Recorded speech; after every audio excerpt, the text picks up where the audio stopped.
Breaking news tonight. One person is dead and two others injured after a shooting in downtown Baton Rouge. You're taking a live look at the scene right now.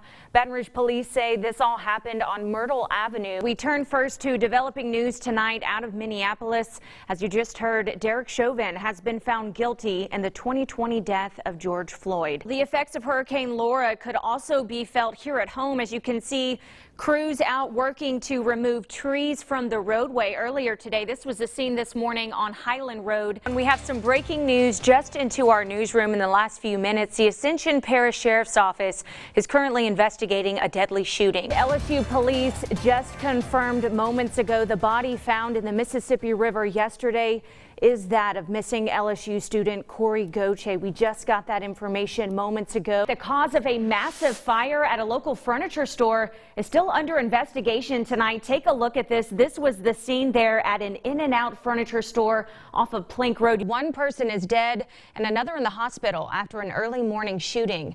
Baton Rouge police say it happened on Pear Street around 2:30 this morning. Investigators believe it was drug related. Well, we all love tailgating at LSU games, right? And I bet a lot of you out there are really missing it. We've got some great news for you starting tonight. You can fire up those grills. Good evening. Thank you all so much for joining us. We begin tonight with breaking news. We are just learning that the suspect in this video is dead tonight. This police chase happening in Mississippi. All this information coming from WLOX.com. We're told the man was wanted for killing two people here in Baker and leading police on a chase. As you can see the video here showing that police chase. Abby Rocha joins us live from the scene tonight. She's got all the details. Abby, lots to unpack here. What exactly led up to these moments? Abby, thank you so much. Well, Louisiana lawmakers unveiled their budget proposal for the upcoming fiscal year.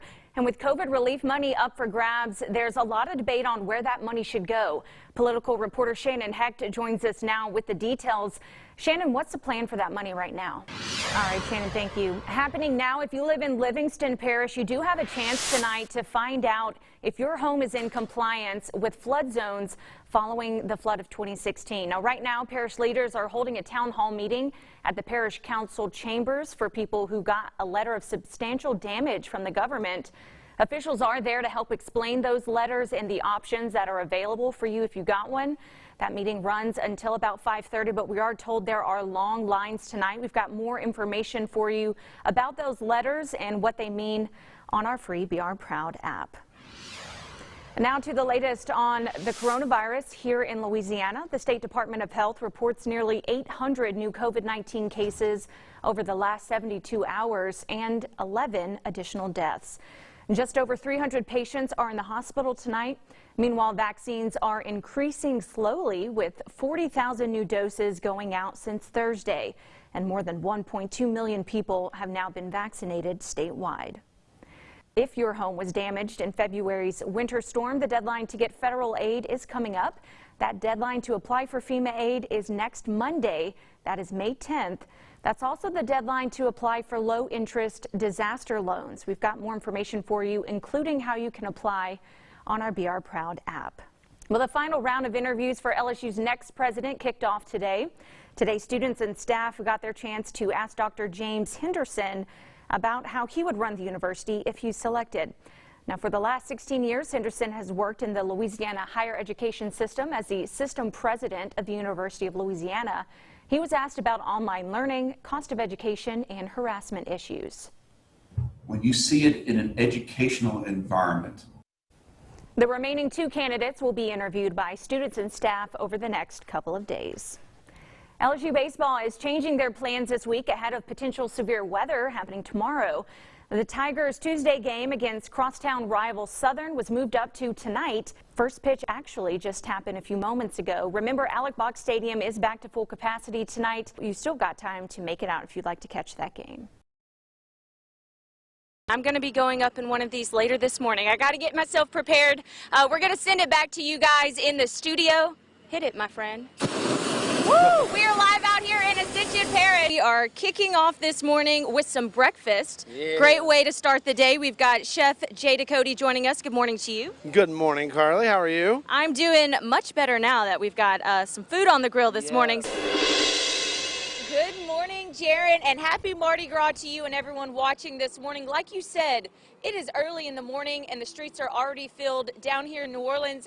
Anywhere else, it's just Tuesday, but here in Louisiana, it is Fat Tuesday, and what better way to kick off Mardi Gras than watching the sunrise from right here in New Orleans. It's been a great morning so far. Carly McCord, a local beloved sports reporter, was a force to be reckoned with.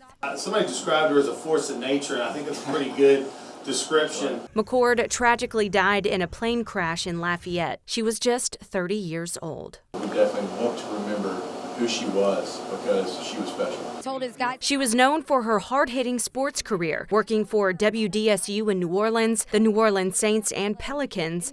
Sideline reporter for ESPN and Cox Sports, she even worked with the Cleveland Browns early on in her career. Her work ethic, unmatched. She was just a grinder, worked every single job, like Ronnie said, had just this bright light about her as well. When she walked into a room, she was the light in the room. A light that captivated everyone she encountered on and off the field. She was a two-time runner-up in the Miss Louisiana pageant and held many local titles. She was always willing to give of herself to help others, and that is something that, I'm forever grateful for. She was an advocate for young women, especially those looking into sports reporting. Local female journalists sharing their experiences, saying she was always looking to help the next woman in line. Tigers advanced to 3-0. Her impact can still be felt today. In my heart and in the hearts of everyone who she impacted, she's still with us. In the wake of her passing, many are remembering her final words. Only rainbows after rain. The sun will always come again. A phrase that captures the light she shined on the hearts of our community. There's something special about a hot, fresh cup of coffee. Okay, well here, I'll pour you one. I'll pour you a fresh cup. Soothing and familiar. Yum. A feeling many people get when sipping community coffee. I cannot imagine my life without community coffee.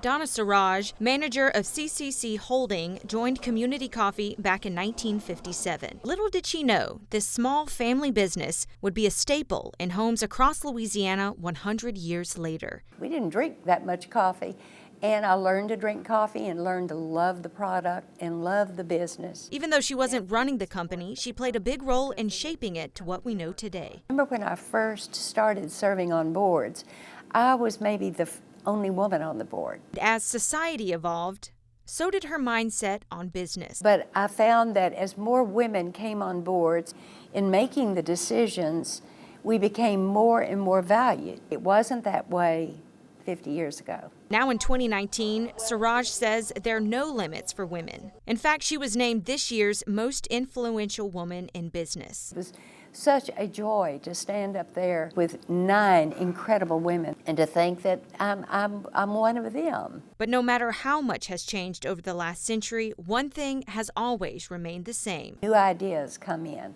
but we maintain the same values, just like we maintain the same flavor. A flavor she hopes will be brewing for many years to come.